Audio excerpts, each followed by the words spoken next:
Selamat pagi semuanya. Selamat pagi, Bu. Hari ini kalian jadi ujian jam berapa?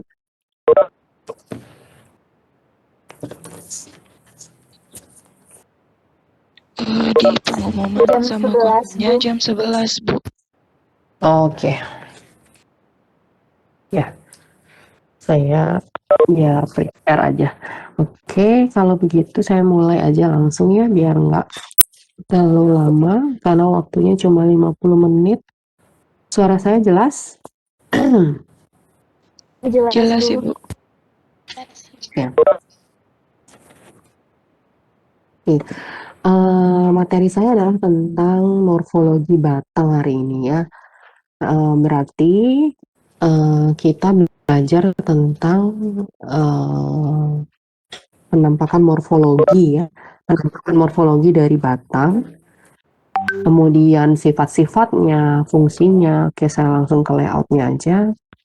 Jadi sifat batang dalam mata kuliah ini akan saya jelaskan tentang sifat batang, lalu fungsi batang, dan beberapa jenis tumbuhan yang dibedakan berdasarkan bentuk batangnya, arah tumbuh batang, lalu ada percabangan pada batang, dan tumbuhan berdasarkan pangkal batang.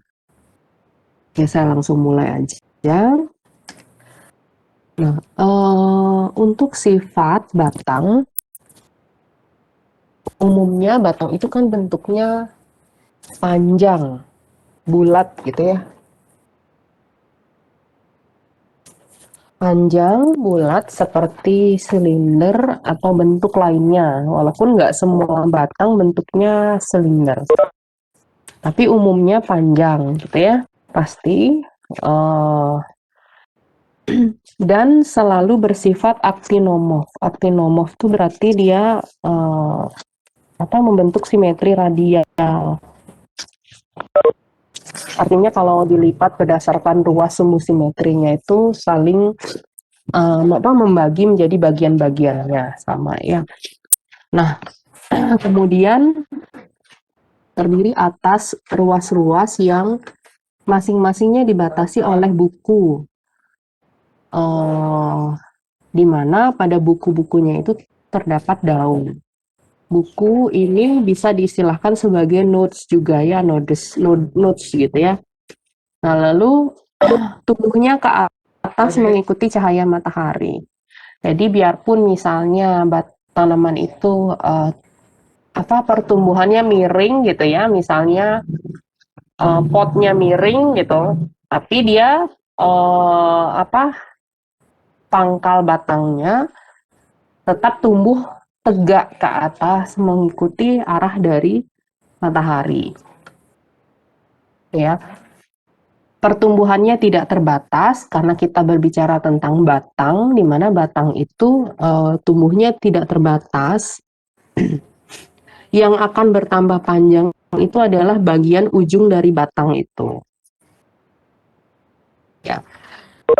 Lalu selama pertumbuhannya, si batang ini akan mengadakan percabangan dan tidak akan pernah digugurkan. Beda dengan daun ya, kalau daun akan ada masanya dia digugurkan. Nah, kalau batang itu tidak. Mohon maaf, ini saya juga lagi nggak enak badan sebentar.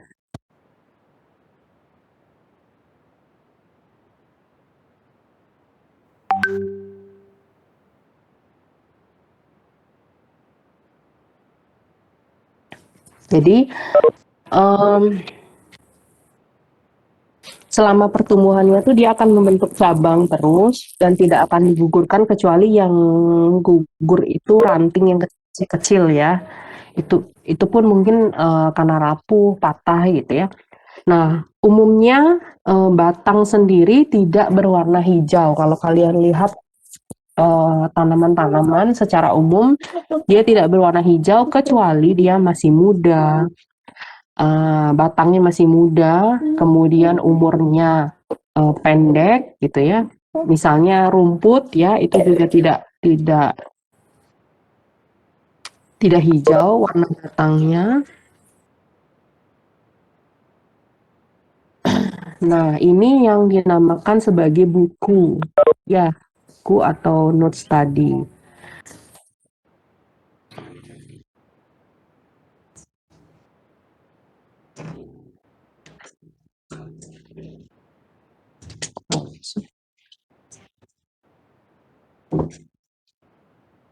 Ya, ini sebagai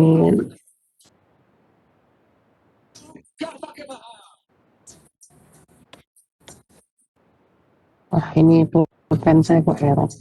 Ada buku ya, kalian bisa lihat dari gambar atau disebut sebagai notes. Nah, kemudian ruas gitu ya, ruasnya internotes, jarak apa antara masing-masing buku itu internotes dibilang ya. Oke. Nah, batang itu fungsinya di dalam tumbuhan itu sendiri, tentu saja dia mendukung bagian-bagian tumbuhan yang ada di atas tanah, yaitu ada daun, bunga, buah. Jadi dia penopangnya gitu ya.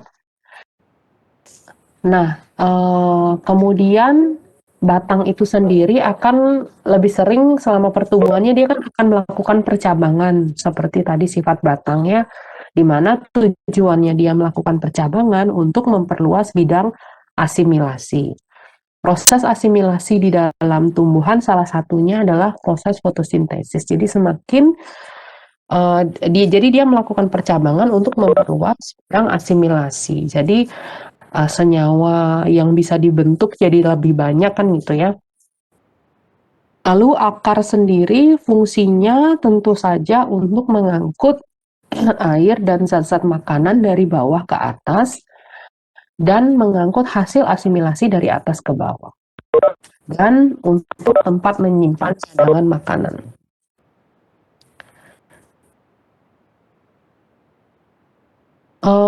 Jenis tumbuhan sebenarnya kita kan tahu tumbuhan itu semuanya berbatang gitu ya sebenarnya. Tapi ada yang dari penampakan morfologinya itu yang tampak tidak berbatang dan ada juga yang jelas berbatang.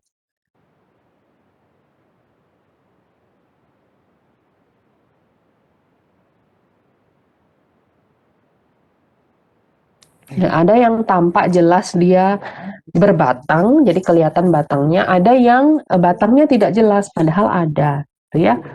Contohnya di sini tumbuhan yang tampak tidak berbatang, seperti kelihatan nggak berbatang gitu ya. Tapi kalau tanaman itu berbunga, bunganya kan akan tumbuh tinggi ke atas, itu baru akan terlihat batangnya, akan nyata terlihat batangnya.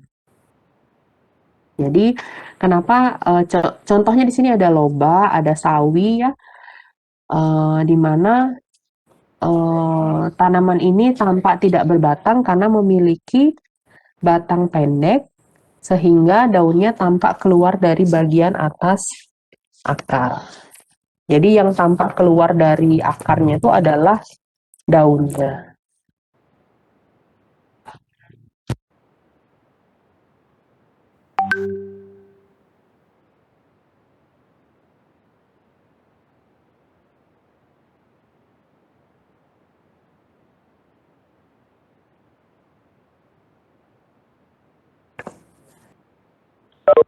Jadi ada contohnya lobak, ya kalian bisa lihat dari gambarnya yang saya masukkan ke dalam PPT. Lalu ada sawi juga, gitu ya, yang contoh untuk tanaman yang tampak tidak berbatang. Nah, tanaman yang tampak jelas dia terlihat batangnya ada banyak jenisnya.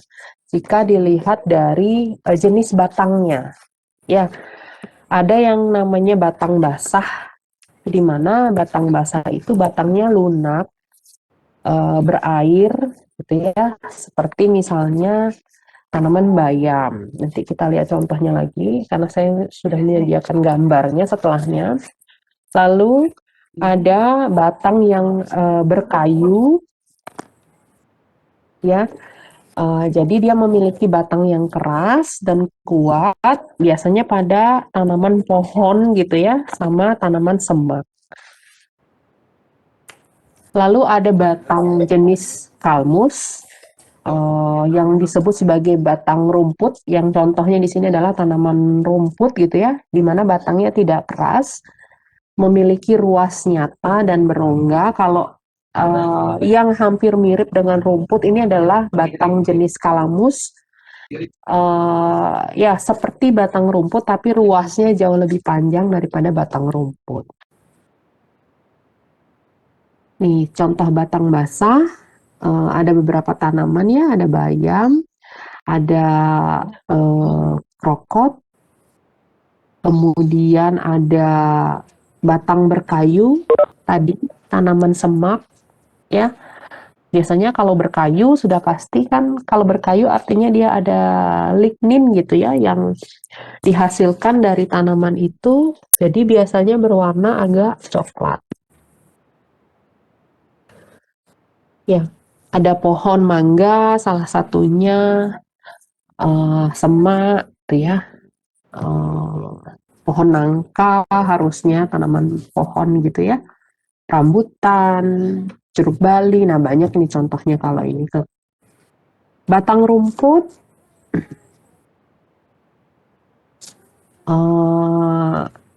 Dan yang sejenis dengan batang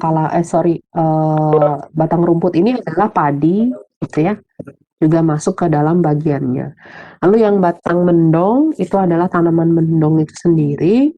Terus ada juga lingi namanya, sebangsa teki gitu ya. Ada sebangsa teki juga ya. Nah, sekarang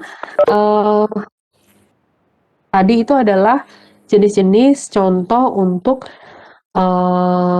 perbedaan batang gitu ya, perbedaan tanaman berdasarkan jenis batangnya.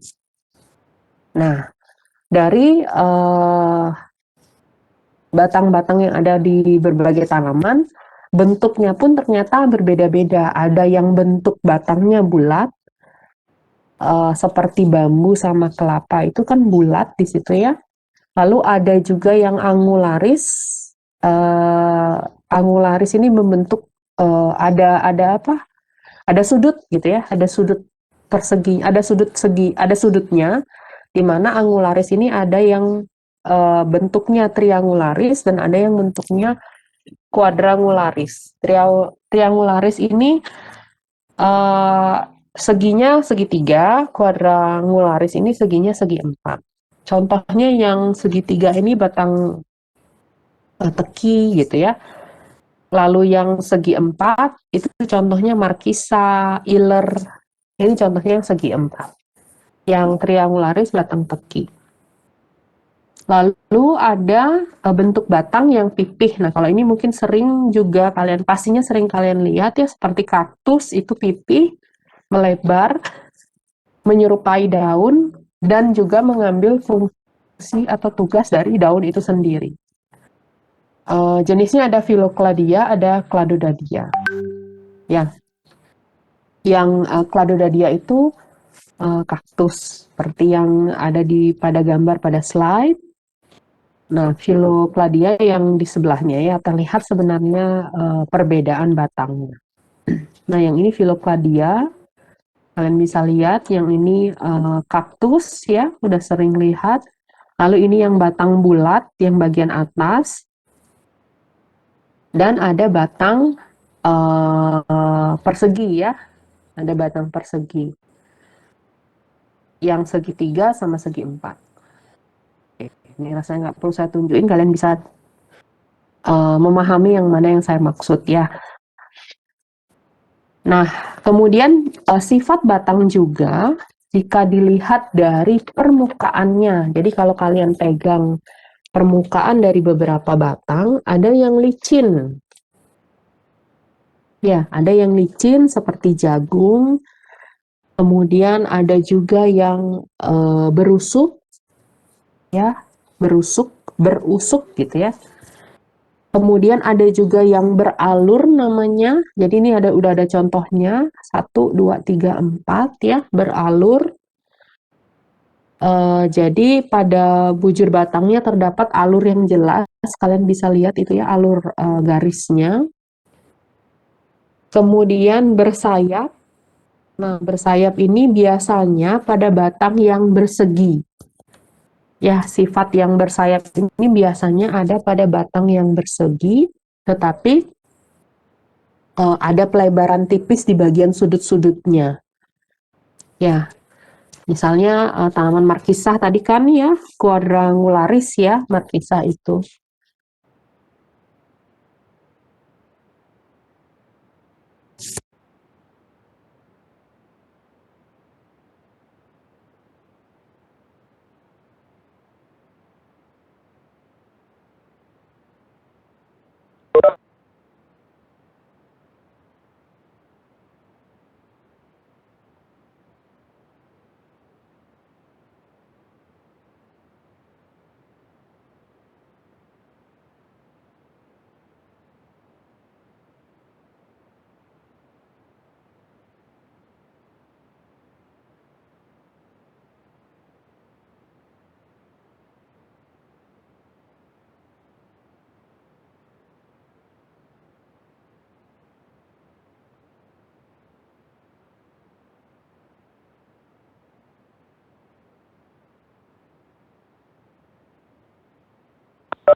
Permisi Bu, mohon maaf Nila.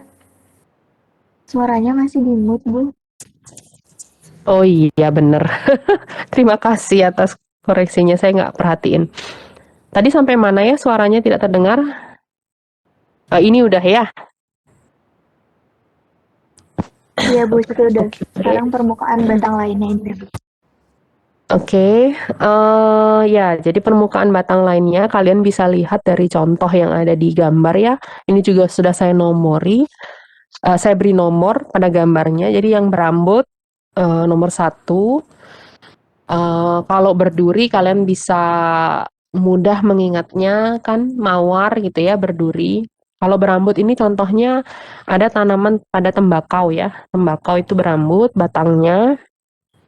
Lalu tanaman yang memperlihatkan bekas-bekas daun. Jadi karena batang itu akan memanjang atau tumbuh tegak ke atas gitu ya, yang awalnya pendek dan ada daunnya. Nanti daun itu kan tanggal ya, turun dan batangnya akan tumbuh terus ke atas sehingga akan meninggalkan bekas-bekas daun yang tadi tanggal itu ya. Ini yang sering saya lihat ada bekas daun juga termasuk jepun ya. Coba nanti kalian lihat, karena kan daunnya juga tanggal itu ya. Nah, itu memperlihatkan bekas daun. Nomor 3, pohon kelapa juga masuk ke dalam jenis permukaan batang yang permukaannya memperlihatkan bekas daun. Lalu ada permukaan batang yang memperlihatkan bekas-bekas daun penumpu, misalnya tanaman nangka atau kelewih, ya. Lalu ada juga yang memperlihatkan banyak adanya lentisel. Ya, lentisel ini di tanaman nomor 5. Lalu ada juga yang seperti melepaskan kerak, ya, yang nomor 6. Kira-kira pada kenal nggak tanaman yang melepaskan kerak ini contohnya tanaman apa? Pernah Kalau lihat tidak nggak? salah, pernah Bu, tanaman apa namanya? Daun jambu tanaman jambu biji. Iya, tanaman jambu biji ya. Tanaman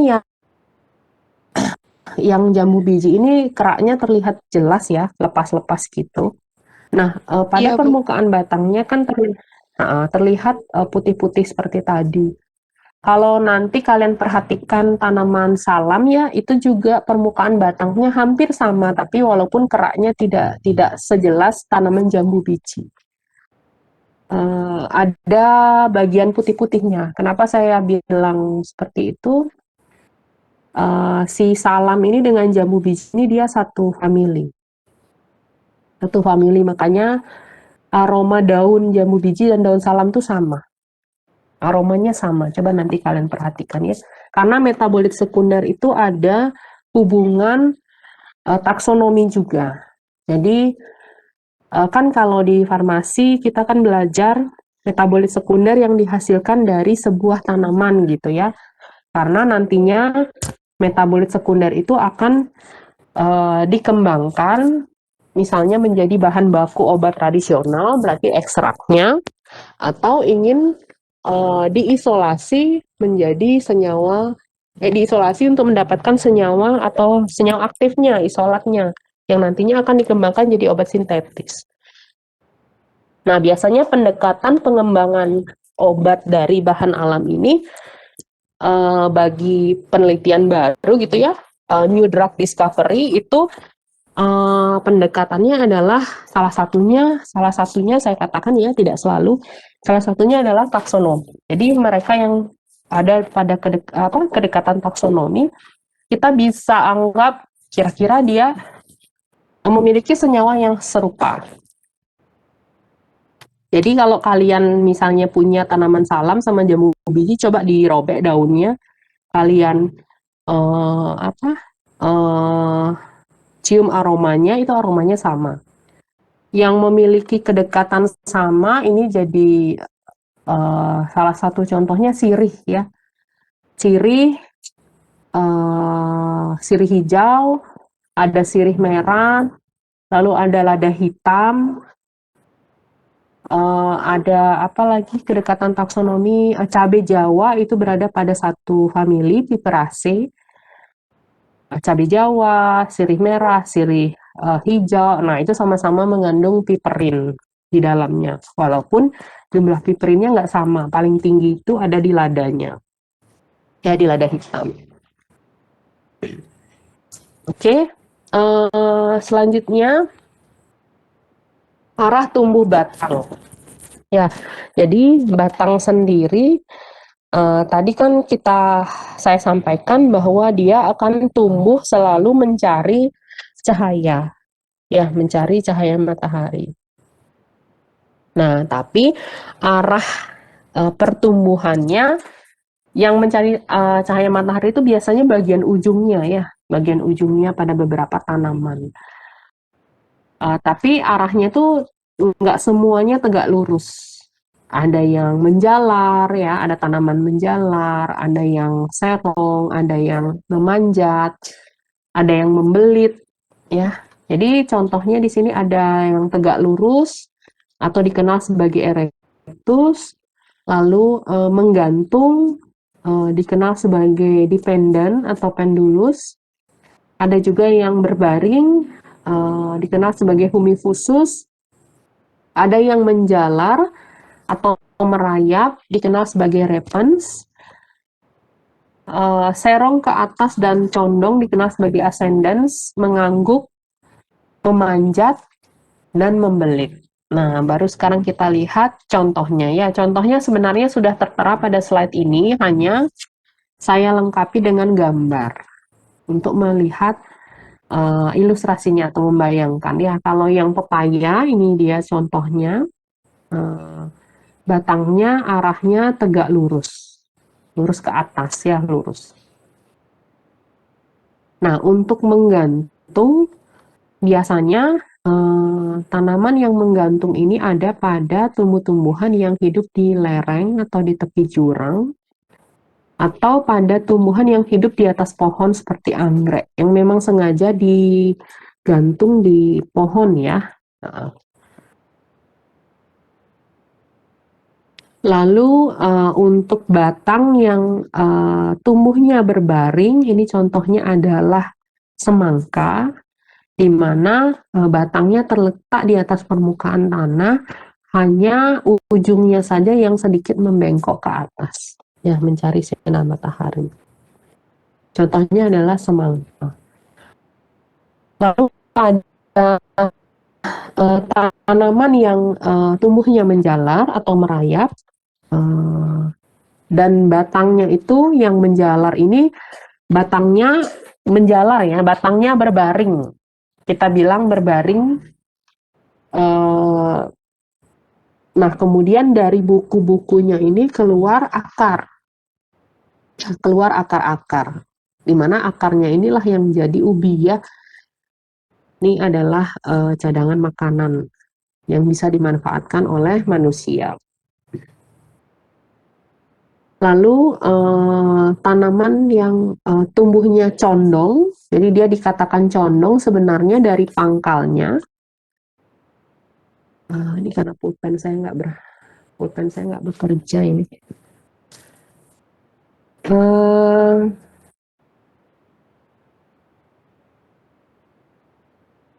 Oh ya, ini ya, dari pangkal batangnya. Kemudian ini adalah percabangannya ya. Nah, tapi nantinya dia membelok ke atas arahnya, seperti condong gitu ya. Ini kalian bisa lihat, itu contohnya adalah kacang tanah, ini tanaman kacang tanah.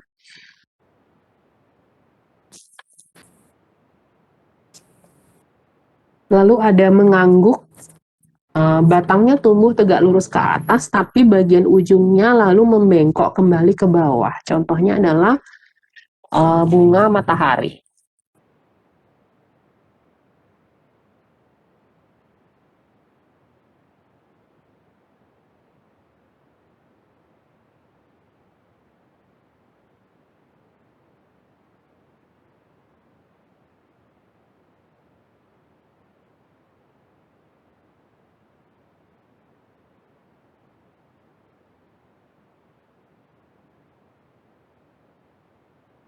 Nah, memanjat.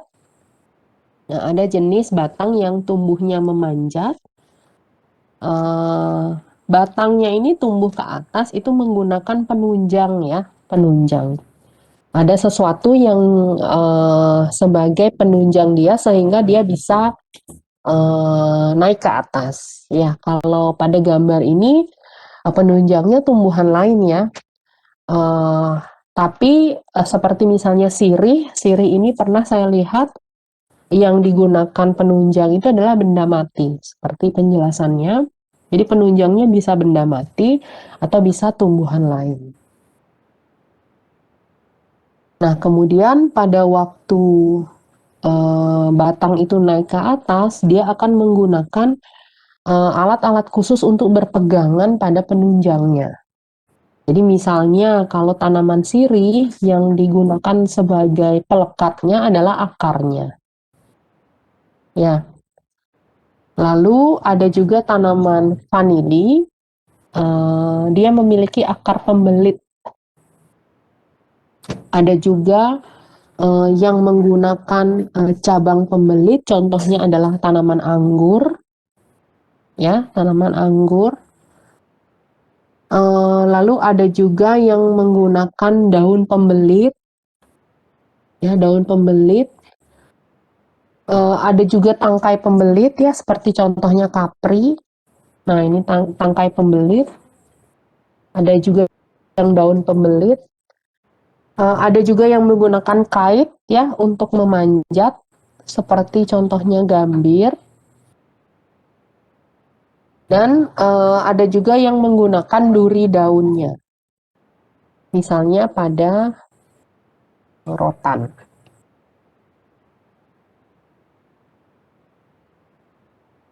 Nah, batang ini juga tumbuh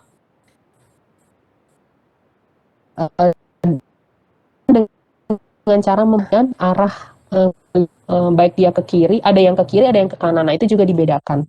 Yang ke kiri namanya adalah sinis dorsum volubilis, lalu yang ke kanan adalah dextorsum volubilis. Jadi arah belitannya yang berbeda ya, arah belitannya yang berbeda. Nah, contohnya di sini ada kembang telang, lalu ada tanaman gadung.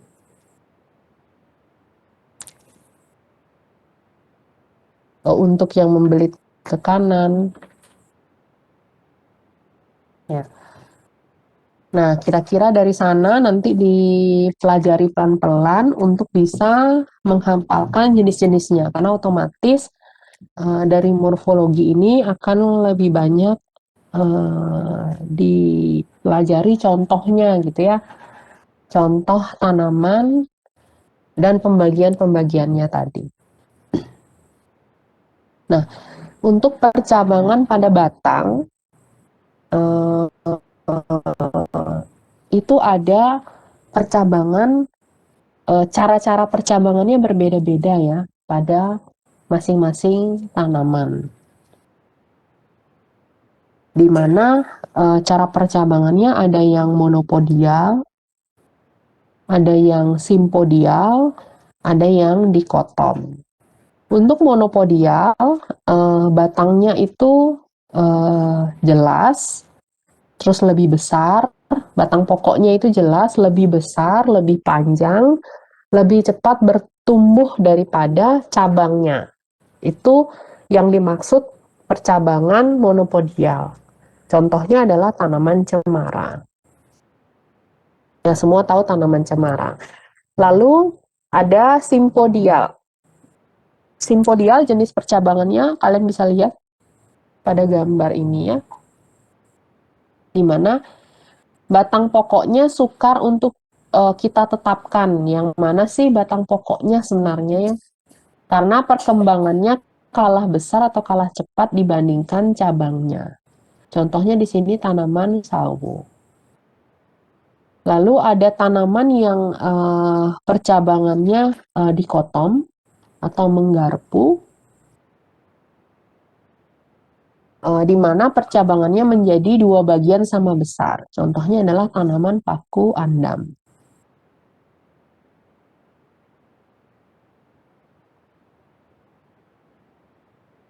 Nah, jenis cabang kalian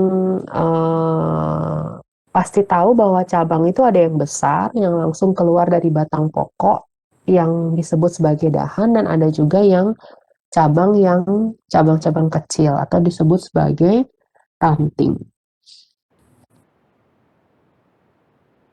Ya, sifat-sifat cabang sendiri itu ada yang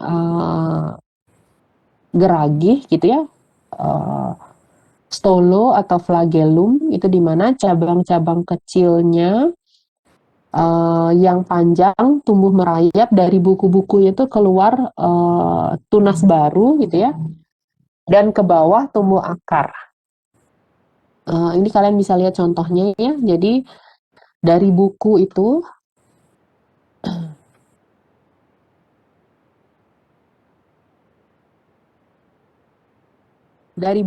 keluar tunas baru di sini.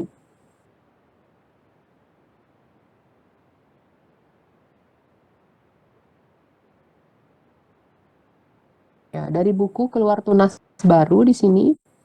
Kemudian ada akar juga dari bukunya. Ya, ini untuk cabang-cabang kecil yang tumbuhnya merayap, gitu ya. Ini jenis atau sifat cabang yang geragih atau stolo.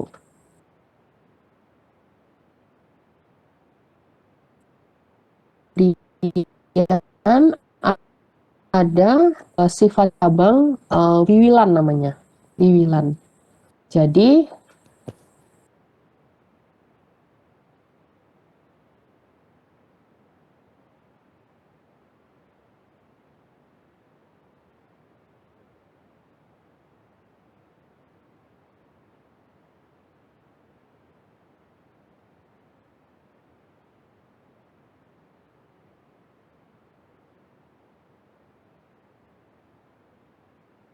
Mohon maaf nih, suaranya masih remote juga. iya, sorry. Karena lagi nggak enak badan, jadi mengeluarkan ini lagi nggak baik lah kondisinya ya. Nah, kemudian wiwilan ini kadang disebut sebagai tunas air ya, tunas air. Jadi cabangnya ini seringkali berasal dari kuncup yang tidur atau kuncup-kuncup liar gitu ya, tumbuhnya cepat dengan ruas-ruas yang panjang. Nah, kalian bisa lihat di sini contohnya untuk wiwilan.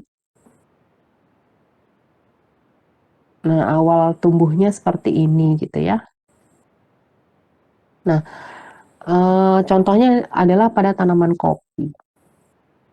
Lalu ada juga sifat cabang yang dikatakan sebagai sirung panjang dan sirung pendek, di mana pada sirung pendek cabang-cabangnya kecil, ruasnya pendek, dan merupakan pendukung untuk tumbuhnya daun, bunga, dan buah, ya.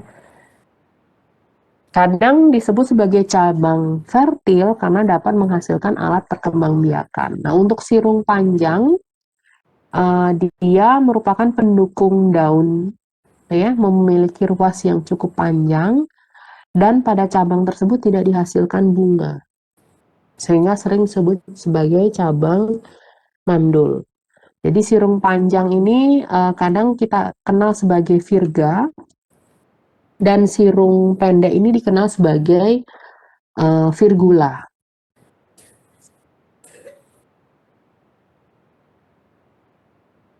Nah, lalu sekarang arah tumbuh cabang ya. Nah, kita bicara arah tumbuh cabangnya, bukan arah tumbuh batangnya. Kalau arah tumbuh batangnya tadi kan udah disampaikan, ada yang tegak, ada yang condong ya, ada yang menjalar, kemudian ada yang naik terus kemudian arahnya ke bawah gitu ya, ujungnya ke bawah. Nah, kalau yang ini kita bicara arah tumbuh cabangnya, di mana ada tanaman yang cabangnya tuh arahnya tegak, ya, seperti pada gambar nomor 1. Lalu ada juga arah tumbuh cabangnya condong ke atas, ya, gambarnya ada pada nomor 2. Jadi saya berikan gambar untuk bisa melihat atau membedakan yang dikatakan condong itu seperti apa gitu ya. Nah, kalau yang tegak ini sudut antara batang sama cabangnya kecil. Ya, jadi yang tumbuh itu arah tumbuh cabangnya hanya pada pangkalnya saja dan sedikit serong ke atas. Tapi hampir sejajar sebenarnya sama batang pokoknya, misalnya tanaman kopi. Ya, wiwilan pada tanaman kopi. Lalu untuk condong ke atas, ini cabangnya dengan batang pokoknya membentuk sudut kurang lebih 45 derajat. Ya, kurang lebih. Lalu untuk yang datar, contohnya yang mendatar, cabang dengan batang pokoknya itu membentuk sudut sebesar 90 derajat, kurang lebih 90 derajat untuk yang mendatar. Nah, untuk yang terkulai, nah kalian bisa lihat di sini terkulai, nomor 4, di mana jika sebenarnya cabangnya itu mendatar gitu ya, lalu melengkung ke bawah bagian ujungnya. Ya, jadi pada cabangnya itu pangkalnya sebenarnya mendatar, jadi pangkal dari cabangnya mendatar, tapi bagian ujungnya melengkung ke bawah. Misalnya tanaman kopi robusta. Kemudian bergantung. Yang bergantung ini cabang-cabangnya tumbuh ke bawah. Ya, misalnya tanaman salix ini rasanya nggak ada di Indonesia deh. Ya, ini cabang-cabangnya tumbuh ke bawah.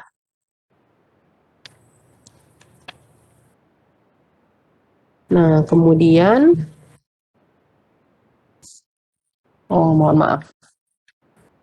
Nah, pertumbuhan tumbuhan gitu ya, berdasarkan pangkal batangnya, Jadi pangkal batang yang merupakan bagian dari tanaman itu kan adanya di dalam tanah, ya, yang berfungsi untuk mempertahankan kehidupan dari tumbuhan itu pada musim kering atau panas. Nah, dari batang ini, dari pangkal batang ini bisa menentukan umur tanaman sebenarnya, ya. Sehingga ada beberapa jenis tumbuhan jika ditentukan berdasarkan umurnya. Mungkin yang waktu pelajaran anatomi kemarin kita bisa melihat pertumbuhan peridrem yang bisa perkembangan peridrem yang bisa menentukan umur dari tanaman, ya. Di mana jenis-jenis tanaman berdasarkan umurnya itu ada tumbuhan annual, ada tumbuhan lineal, ya, yang usianya 2 tahun, dan ada tumbuhan yang menahun atau tumbuhan keras. Contohnya Singiberacea.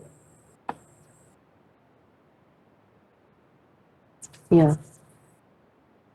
Annual ini tumbuhannya umurnya biasanya pendek, ya. Dia dikatakan contohnya tanaman palawija.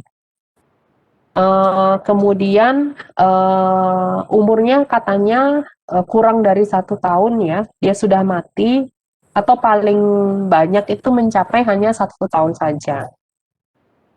Ya, contohnya palawija, kacang tanah, jagung, ya, tanaman-tanaman palawija, dan lain-lainnya. Lalu ada kalau untuk yang tumbuhan bienal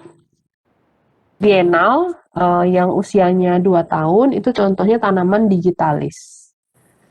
Digitalis itu tanaman yang menghasilkan metabolit sekunder glikosida. Ya, glikosida jantung, dan ada sudah obatnya gitu ya, sudah terbukti untuk penyakit gagal jantung. Nah, itu metabolis sekundernya karena kebetulan membahas tanaman digitalis tuh, ya.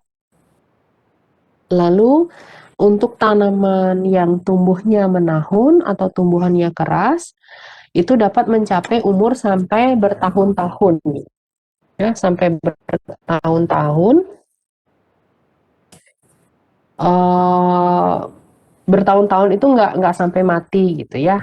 Contohnya di sini sebenarnya salah satunya tanaman empon-empon, ya, empon-empon, di mana tanaman ini dikatakan berumur panjang karena memiliki pangkal yang ada di bawah tanah itu masih selalu hidup, walaupun bagian atasnya ada beberapa yang mungkin gugur atau mati gitu, ya. Tapi sebenarnya dia masih selama pangkal batangnya masih ada, gitu, ya, maka tanaman itu masih bisa tumbuh gitu. Itu yang masuk dalam kategori tumbuhan menahun. Oke, tadi slide yang ini sudah muncul. Jadi saya rasa kuliah saya memang sudah cukup. Kira-kira apakah ada pertanyaan dari kalian? Nomor 4 bertanya, Bu. Absen 4 bertanya. Mohon izin bertanya, Bu. Ya, silakan. Silakan.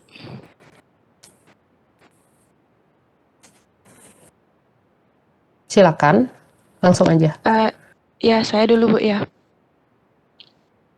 Jadi saya absen 4, saya izin bertanya. Tadi kan ada bentuk batang, itu bentuk pertumbuhan batang. Nah, di sana tuh ada yang memanjat dengan yang membelit.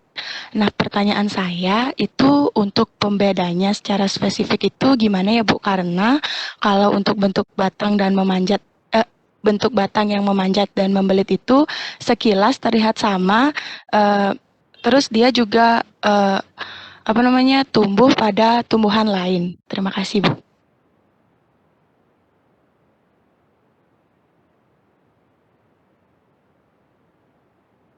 Terima kasih atas pertanyaannya.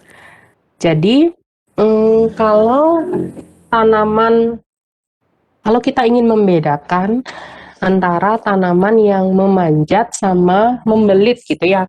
Kalau berdasarkan teorinya ya bedanya, memanjat itu dia membutuhkan penunjang untuk memanjat. Kemudian dia juga untuk berpegangan ketika dia memanjat, dia pakai sesuatu, ya, pakai alat khusus dikatakan gitu. Jadi pakai sesuatu untuk berpegangan.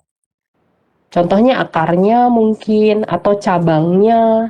Jadi dia membelit, walaupun sebenarnya contoh-contohnya di sini tadi ya cabang pembelit itu masuk ke dalam memanjat. Jadi dia sebenarnya dikatakan memanjat karena tumbuhnya memanjat. Ya, memanjat tuh berarti naik ke atas kan gitu ya. Tapi dia tumbuh memanjat untuk berpegangan pada sesuatu itu membutuhkan alat. Itu yang memanjat. Kalau yang membelit, batangnya ini naik ke atas, nggak punya alat khusus. Jadi nggak ada bagian akar yang dipakai untuk dia membelit. Dia memang membelit aja gitu. Tapi membelitnya bisa ke arah kiri gitu ya pembagiannya, ada yang ke arah kanan. Contohnya tanaman kembang telang. Jadi mungkin memang kalau morfologi ini yang paling mudah itu adalah melihat tanamannya untuk melihat perbedaan. Jadi nanti kalau misalnya ada yang punya tanaman sirih nggak di rumah, karena saya di rumah ada tanaman sirih yang memanjat ke atas itu penunjangnya adalah tembok. Jadi dia memanjat ke atas, naik ke atas. Jadi sepanjang tembok itu dari bawah sampai atas tuh dia naik terus ke atas. Nah, kalau akarnya uh, jadi bagian pangkalnya itu dihilangkan, ditebas gitu ya, yang ke atas lama-lama. Mungkin saya cukup kalau seandainya bingung, bisa melihat contohnya sih ya, walaupun mengamati contohnya belum tentu ada di sekitar lingkungan ya. Begitu mungkin ya, Wahyuni. Baik Ibu, terima kasih atas penjelasannya. Siapa lagi? Mohon izin bertanya, Bu. Ya, silakan. Baik, terima kasih atas kesempatannya. Saya Armidia Syafarhani. Silakan, lanjut aja. Halo Bu, apakah suara saya terdengar? Iya, terdengar. Baik Bu, saya ingin bertanya mengenai tumbuhan yang tidak berbatang. Jadi tumbuhan yang tidak berbatang itu kan tersusun satu sama lain berupa roset atau rosula. Nah, yang dimaksud roset atau rosula ini bagian apanya gitu?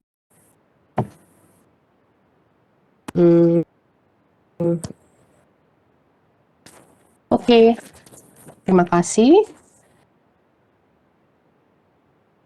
Oke, saya cari slide-nya dulu deh. Kok jadi N sih?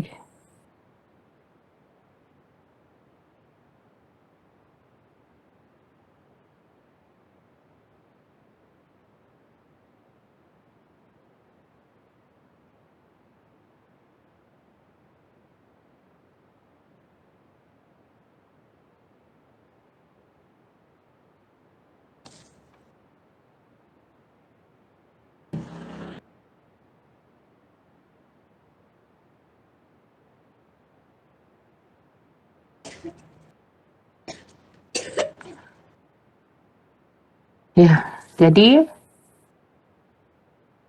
yang dikatakan sebagai roset gitu ya, roset.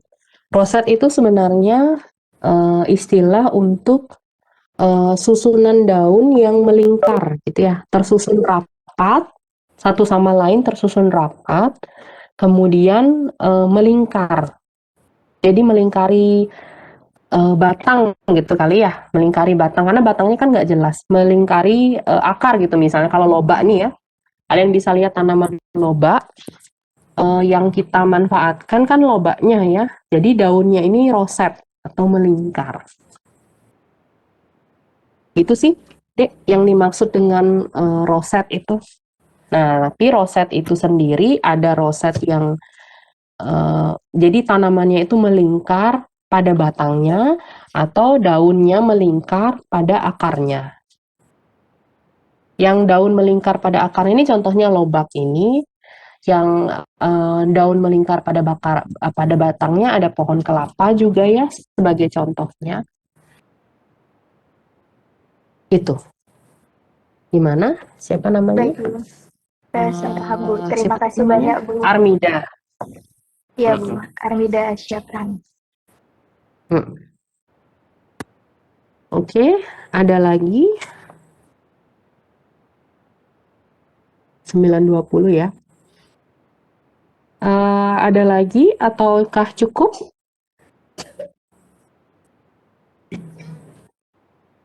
Materi ini adalah masuk ke materi ujian UAS ya. Materi ujian UAS. Nanti silakan pelajari contoh-contohnya. Kemudian kalau bisa dikembangkan dengan contoh yang lainnya silakan. Jangan lupa pelajari yang mana sih dimaksud tanamannya gitu ya. Karena ini kita memang membahas morfologi batang saja, tidak membahas artinya batang dari tumbuhan secara umum ya, tidak membahas tumbuhan yang menghasilkan obat ya, tidak membahas khusus ke sana. Baik, Bu. Oke, kalau memang sudah cukup, terima kasih atas waktu kalian. Selamat pagi semuanya ya. Saya tutup Selamat ya. pagi, Bu. Selamat pagi, terima banyak. kasih Bu. Selamat pagi, Bu. Terima kasih.